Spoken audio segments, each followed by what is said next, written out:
je vous retrouve aujourd'hui pour un petit vlog, une petite interview, je ne sais pas trop comment présenter ça. En tout cas, c'est un petit retour sur le salon de Montreuil où j'étais donc le week-end dernier. J'ai eu la chance incroyable de rencontrer l'autrice VE Schwab sur le stand des éditions Lumen. J'ai pu lui poser quelques questions, donc un grand merci aux éditions Lumen de m'avoir permis cette super opportunité.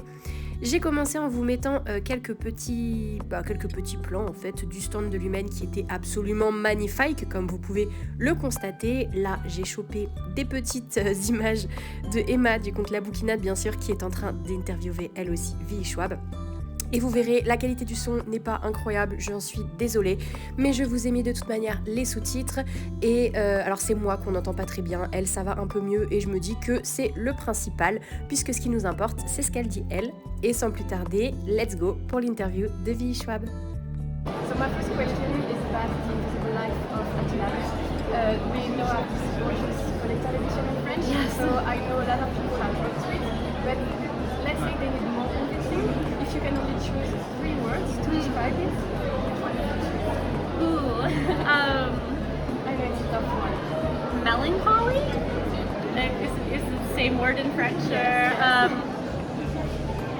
aesthetic? I can see. And lyrical. Yeah. I don't know if that would actually persuade anyone to read it, but I think it would persuade me if I was the reader. I think it's really fit with the book. So Yeah. My second question is more about the writing process. Okay. Because I'm also a writer, and I know I love every part of the writing process, like the acting, the development of characters. Yes. I wanted to know if you have a favorite one.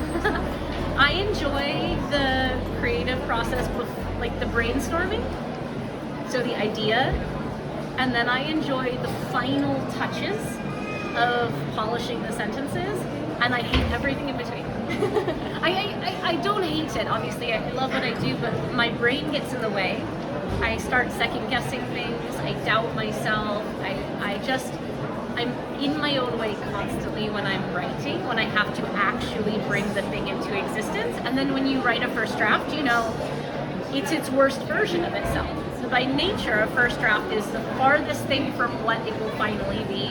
It's the roughest thing. I hate that. I'm a perfectionist. It drives me crazy. So I love dreaming and I love finessing and I hate everything in between. So you like editing? Yes. That's No, but not the first editing. Because like first editing is like taking the book back apart and then not knowing if you'll ever get it back together. Hate that. Last editing, where it's like, do I want to use this adjective or this adjective? That's my favorite. Okay, that's very interesting. And that's not the answer. Really? Yes. The other author says they do like the polishing, as you said. Well, I'm very jealous of it. I think every author has their own mountain that they have to climb, and for me, my mountain is self-doubt, and I find that drafting really feeds into my self-doubt.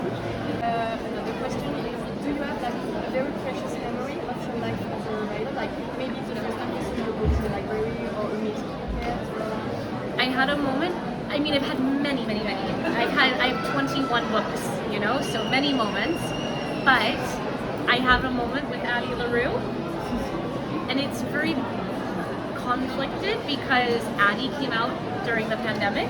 So I was supposed to have all of these things to get to do, like international book tours and festivals, and I was looking forward to the moment when I got to go into a bookstore and see Addie because of the last chapter of the book, which takes place in a bookstore with Addie on shelves. So the very first time it was in 2021, almost a year after Addie came out, that I got to go into a bookstore and see an entire wall of face out Addie LaRue, and it enacts the exact moment from the book where this happens, and that it was very it was very magical for me, because it happened a year after I was hoping it would happen. A question I'm sure you get a lot, but do you have a writing in the process project you're working on? Yes. I don't want to. No. I'm always working on multiple things. Right now I'm polishing, I'm putting the final touches on the next Shades of Magic book. So right now the first 3 are out, and then next next fall, the next 3 begin. So Threads of Power is what it's called. So Shades of Magic is 1, 2, and 3.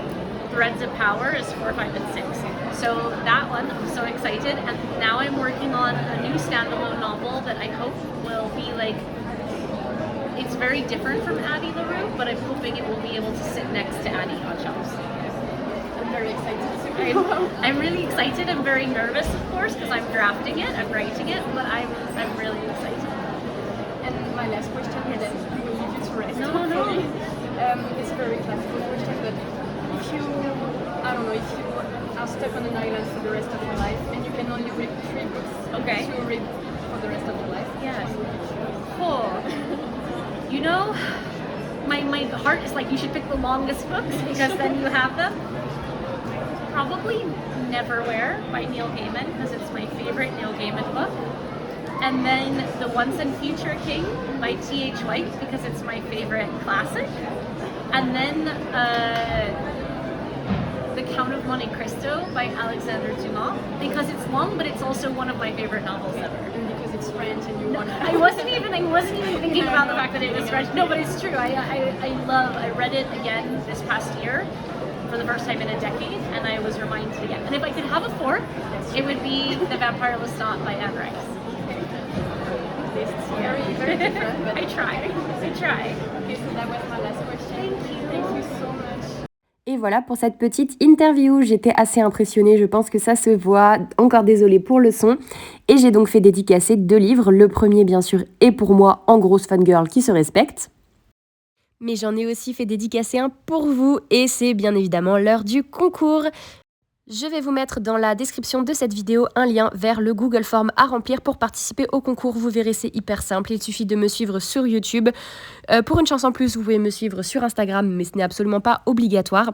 Je vous laisse regarder tout ça via le lien dans la barre de description. C'est mon premier concours que j'organise sur YouTube, donc j'espère que tout se passera bien.